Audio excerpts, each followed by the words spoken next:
오늘 이 본문을 우리가 너무나 잘 아는 것처럼 바울과 실라가 빌립보 감옥에 갇혀 있을 때 기도와 찬양 가운데 그들이 하나님 앞에 올 때 옥토가 흔들리고 옥문이 열리는 그런 기적의 사건의 내용입니다.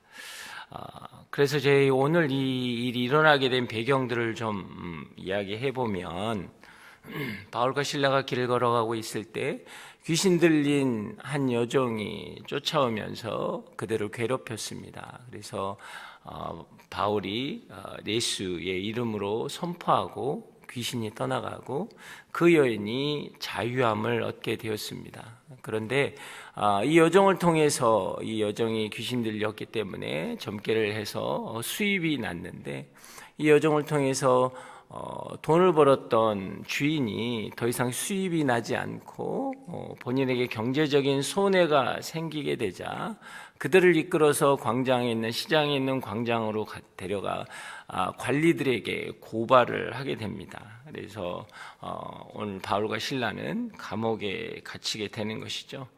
여러분, 근데 감옥에 갇힌 이유가 참 재미있습니다.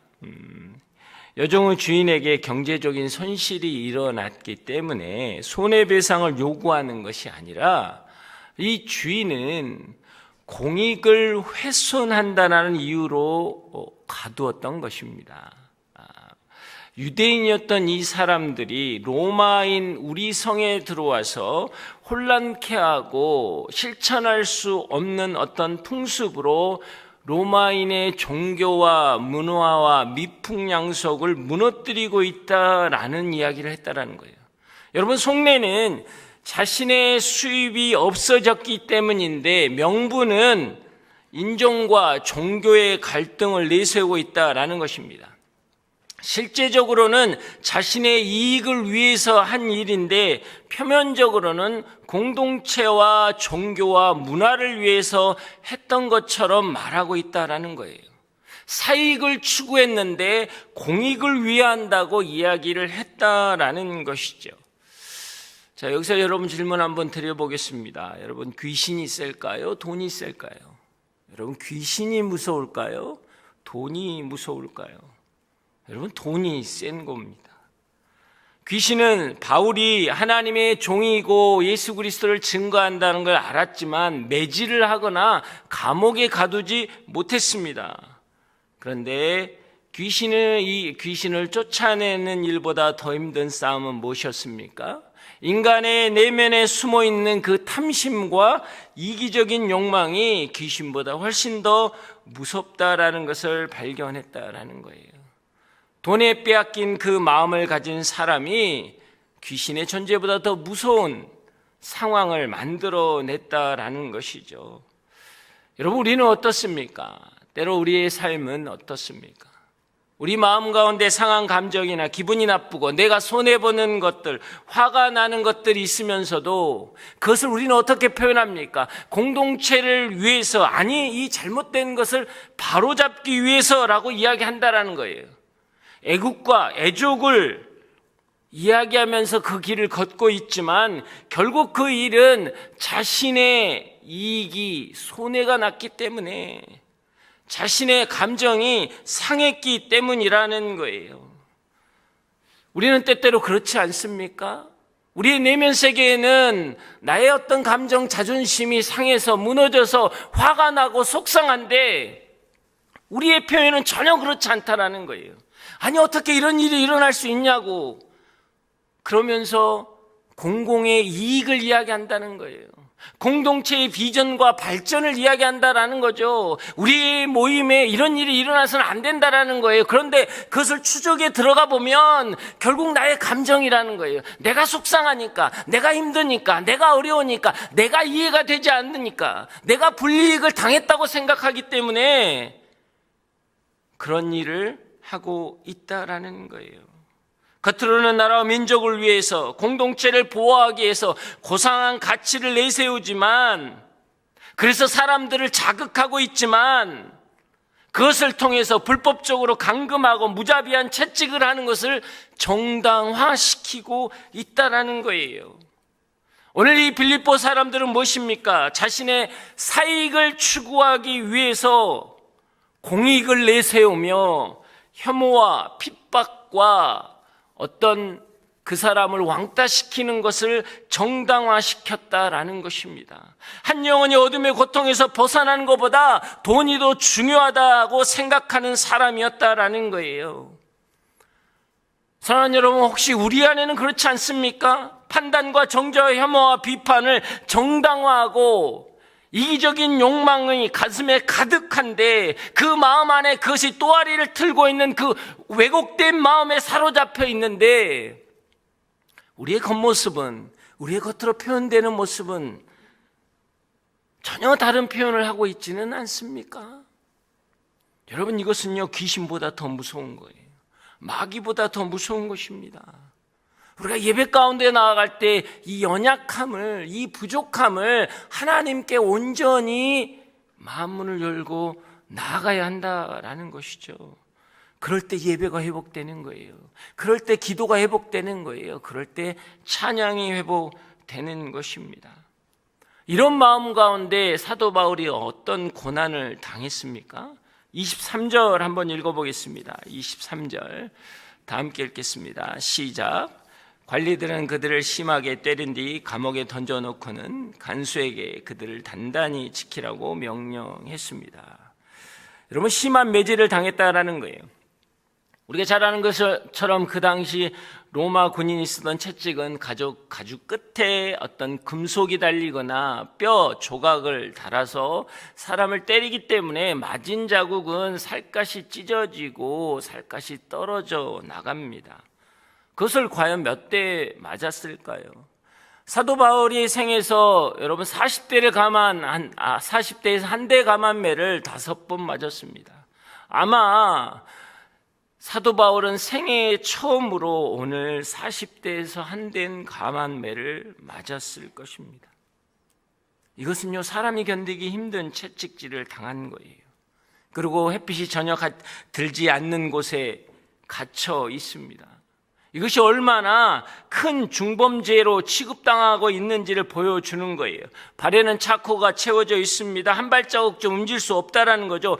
등은 살점이 떨어져 나가고 찢겨 나가서 누워있을 수도 없는 끔찍하고 처참한 상황이라는 거예요. 이런 상황 가운데서 기도하고 찬양하면 이겨나갈 수 있다라고 할 수 있겠냐라는 거죠. 여러분, 이 고통은 아이러니하게도 사람을 죽여서 형벌을 받은 게 아니고 사람을 살리려고 했다가 형벌을 받았다라는 것이죠. 이것은 사도 바울이 선택한 것도 아니었어요. 하나님의 뜻에 불순종한 것도 아니었죠. 하나님의 뜻에 순종하고 왔더니 이 엄청난 고난을 당하게 된 거예요. 이렇게 억울하고 분통 터지는 자리, 하나님의 뜻을 이해할 수 없는 자리에서 누가 기도하고 찬양할 수 있겠냔 말이죠.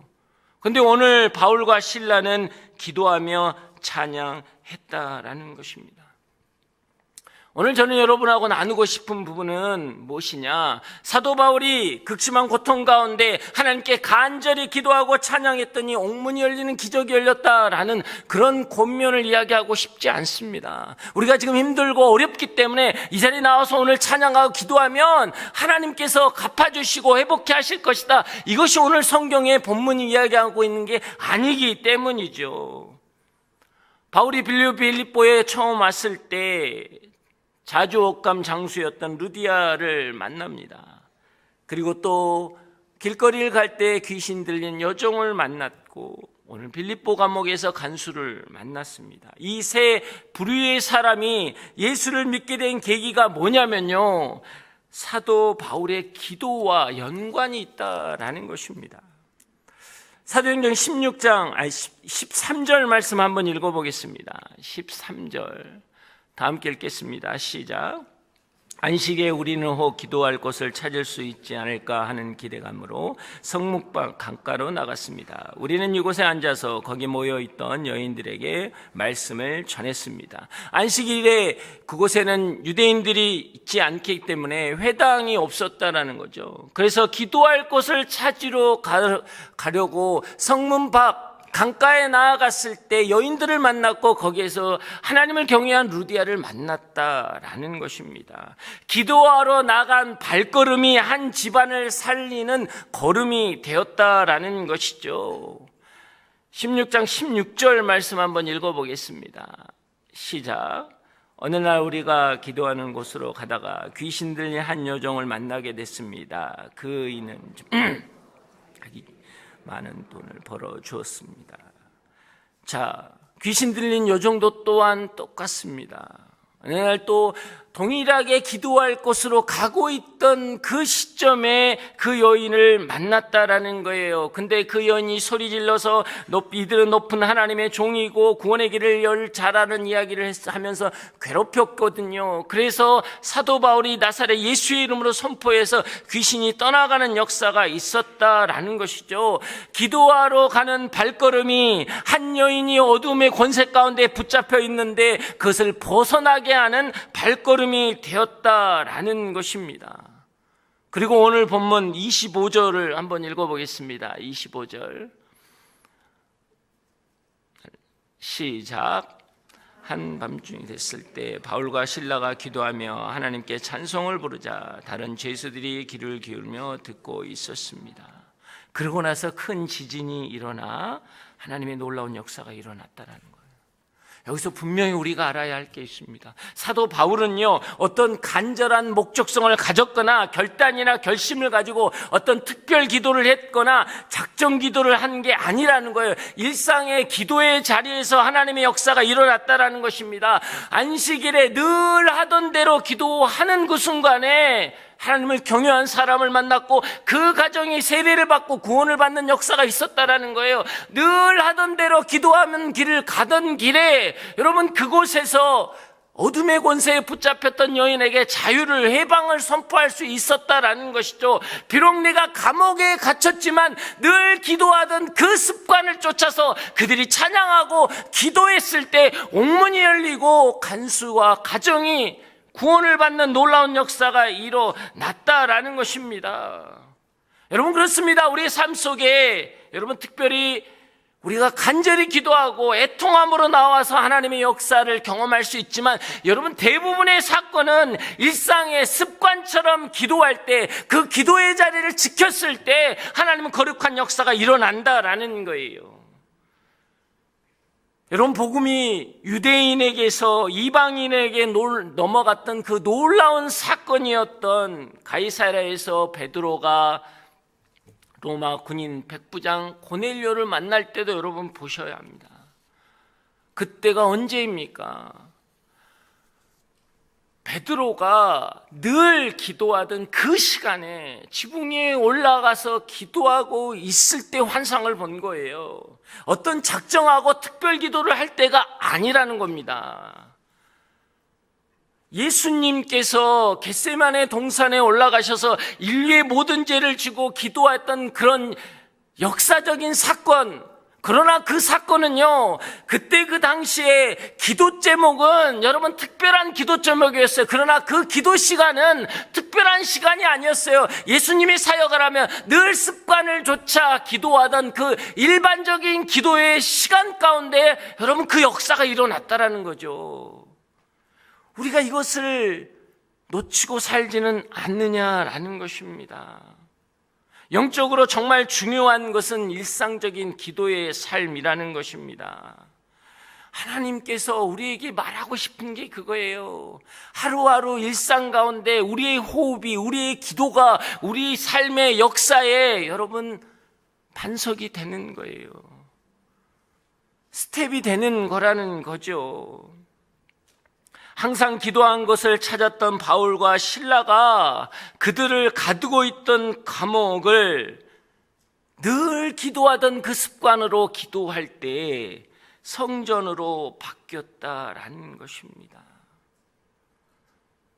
여러분, 이게 전도고 이게 선교라는 거예요. 전도와 선교는 전략을 가지고 어떤 프로그램을 가지고 하는 게 아니에요. 하나님 앞에 진실된 마음으로 늘 기도하고 찬양 가운데 나아갔을 때 한 가족이 돌아오고 어둠에 묶여있던 한 영혼이 돌아오는 놀라운 역사가 일어난다라는 거예요. 우리 영혼이 감옥에 갇힌다고 할지라도 그 감옥에서 옥문이 열리는 놀라운 역사는 우리가 하나님께 늘 호흡하듯 기도하며 찬양할 때 그 역사가 일어난다라는 것이죠. 여러분, 교회는 무엇입니까? 종교적 시설로 화려하게 잘 꾸며져 있는 게 교회가 아닙니다. 빛 하나 들어오지 않고 그런 깜깜한 감옥 속이라고 할지라도 차코에 발이 묶여있고 이런 고통스러운 자리라도 어떤 종교적인 거룩한 환경도 없고 그런 상황이라고 할지라도 내가 거기서 기도하고 찬양한다면 그곳이 성전이요 교회가 되는 거예요. 길거리에서 나를 괴롭히는 그 길거리라고 할지라도 내가 기도와 찬양하는 자리로 가는 자리라면 그게 교회가 되는 거라는 거예요. 오늘 우리가 이 사도행전에서 우리는 잃어버린 교회를 회복시켜야 합니다. 우리가 무엇을 잃어버렸냐라는 것이죠. 하나님을 경외했던 루디아의 집이 교회가 되었고 어둠에 사로잡혔던 방황했던 그 길거리가 교회가 되었고 죄수를 가둬놓던 감옥이 성전이 되었다라는 것이죠. 오늘 우리가 해야 될 게 이거라는 거예요. 여러분의 오늘의 기도와 오늘의 찬양이 특별하지 않을 수 있어요. 아니, 간절한 기도는 아니지만 새벽 제단을 쌓으며 오늘 하나님께 내가 기도하며 찬양하겠습니다 라는 이 일반적인 기도가 하나님의 거룩한 역사를 일으키는 놀라운 통로가 된다라는 것입니다. 그것이 복음의 은혜이고 하나님의 임재의 역사라는 거예요. 감옥이 성전으로 바뀌고 기도의 은혜와 찬양의 능력이 여러분의 역사 가운데 일어나길 주의 이름으로 축복합니다. 때로는 그래요. 되는 일이 없고 갇히고 잡히고 묶이고 아무런 빛도 없는 지륵과 같은 절망적인 감옥, 지금 그런 곳에 갇혀 있는 분들이 혹시 있으십니까? 내 등짝이 찢어지고 가슴이 피멍이도록 고통 가운데 계신 분이 계십니까? 하나님의 뜻을 따라왔는데 좋은 일을 했다고 했는데 왜 나는 이렇게 애매한 고통과 고난 가운데 있습니까? 라고 분노와 절망 가운데 계신 분이 있습니까? 오늘 여러분의 기도가, 오늘 여러분의 찬양이 모든 것으로부터 해방되는 놀라운 역사가 있을 것입니다. 여러분의 매였던 것이 풀리는 놀라운 역사가 있을 것입니다. 여러분의 감옥이 성전이 될 것입니다. 지금까지 여러분의 가정 가운데 그랬습니까? 정말 감옥같이 낭망하고 고통스러운 자리가 있었습니까? 여러분의 직장에서, 여러분의 삶의 터전에서 도저히 어찌할 바를 몰랐던 힘들고 고통스러웠던 곳이 있습니까? 오늘 여러분의 그 기도가, 오늘 여러분의 그 찬양이 옥토가 흔들리고 옥문이 열리는 거룩한 역사의 자리가 될 것입니다. 그 은혜가 여러분 가운데 있길 주 이름으로 축복합니다. 여러분, 옥토가 흔들리고 옥문이 열리는 그 상황이 어떤 결과를 낳았습니까? 바울과 실라를 자유케 하고 탈출케 했습니까? 아니요, 그렇지 않아요. 우리의 기도가 때로는 우리에게 맞춰 있으면요, 바울과 실라가 지금 탈출하는 게 목적이라면 그랬을 거예요. 하나님이 역사하셨다고, 내 기도를 드시고 내 찬양을 들으시고 하나님이 역사하셨다고 그렇게 고백해야 되는데 오늘 성경은 그렇게 이야기하고 있지 않다라는 거예요. 25절과 26절 말씀입니다. 25절과 26절 한번 읽어보겠습니다. 시작. 한밤중쯤 됐을 때 바울과 실라가 기도하며 하나님께 찬송을 부르자 다른 죄수들이 귀를 기울여 듣고 있었습니다. 그런데 갑자기 큰 지진이 일어나 감옥이 기반이 흔들렸습니다. 곧바로 감옥문이 모두 열리고 죄수들을 묶고 있던 쇠사들도 다 풀렸습니다. 아멘. 그들의 기도와 그들의 찬양을요, 간수도 그렇고 죄수도 그렇고 다 듣고 있었다라는 거예요. 그리고 그들을 묶고 있던 것들이 풀렸다라고 오늘 성경은 이야기하는 거예요. 이미 바울과 실라는요, 그 감옥이 기도의 처소가 되었기 때문에, 그 감옥이 성전이요 교회가 됐기 때문에 그의 인생은요 자유했어요. 자유로운 그 인생 가운데 그들의 기도와 그들의 찬송은요 죄수도 간수도 자유케 되는 거룩한 역사가 있었다라는 것이죠. 오늘 이 하나님의 역사는요, 바울과 실라를 구출하는 구출 작전이 아니고요, 이 땅 가운데 묶여있던 그 감옥 갖고 묶여있던 모든 죄수들과 관수들을 구원하는 작전이었다라는 것입니다. 오늘 여러분의 기도는요, 여러분 한 사람을 자유케 하는 그 하나님의 구출 작전이 아니고요, 오늘 여러분의 기도와 찬양은 여러분의 가정이, 여러분의 삶의 터전에 하나님의 거룩한 역사가 일어날 구원 작전이라는 거예요. 그래서 우리는 소망이 있는 거예요. 그래서 우리는요, 이 길을 걸어가야 하는 것입니다. 기도를 멈춰서는 안 된다라는 거예요. 바울과 실라에게는 본인들이 구출되고 탈출되는 게 중요하지 않았다라는 거예요. 왜요? 이미 그 감옥은 그들에겐 성전이요 성전의 지성소가 되었기 때문입니다. 빌립보 감옥이 흔들리고 옥문이 열리는 것은 바울과 실라를 탈출하기 위해서가 아니라 갇힌 죄수들과 가둔 간수들에게 구원의 문을 열어주셨다라는 것입니다. 여러분 믿으십니까? 오늘 여러분의 기도와 여러분의 찬양, 특별하게 기도하지 않아요. 어떤 전심으로 기도하지 않아요. 그러나 예수 그리스도의 이름으로 내가 예배하는 자로 나아왔을 때 하나님의 거룩한 역사가 일어나는 거예요. 기도하기 시작하자 루디아의 가정이 여러분 세례를 받고 구원을 얻었습니다. 기도하기 시작하자 어둠의 권세에 붙잡혀서 그 길거리에 방황하던 그 여종이 구원을 얻었습니다. 기도하기 시작하자 옥문이 열리고 그 죄수들과 간수가 회복되는 역사가 있었습니다. 오늘 여러분이 기도하기 시작하자 여러분의 가정 안에 묻고있던 모든 것들이 풀리는 놀라운 역사가 일어날 것입니다. 오늘 찬양하기 시작하자 내 자녀들에게 묶여있던 그 어둠의 권세가 떠나가고 귀신들이 떠나가고 회복되는 거룩한 역사가 일어날 것입니다. 여러분이 오늘 기도하기 시작하자 감옥처럼 묶여있었던 나의 상황과 환경과 억울함과 고통과 아픔이 풀리는 거룩한 역사가 일어날 것입니다. 그 은혜가 여러분 가운데 있길 주의 이름으로 축복합니다. 오늘 그 마음을 가지고 오늘 이 시간에 찬양하기를 원합니다. 하나님께서 오늘 여러분에게 하시고 싶은 마음이 있고 여러분에게 고백하고 싶어 하시는 마음이 있습니다. 이 찬양을 부를 때 여러분 마음으로 예배하며 나왔으면 좋겠습니다. 하나님께서 여러분을 아십니다. 그리고 그 기도를 들으실 것입니다. 그 거룩한 역사가 우리 가운데 있을 것입니다. 찬양하겠습니다.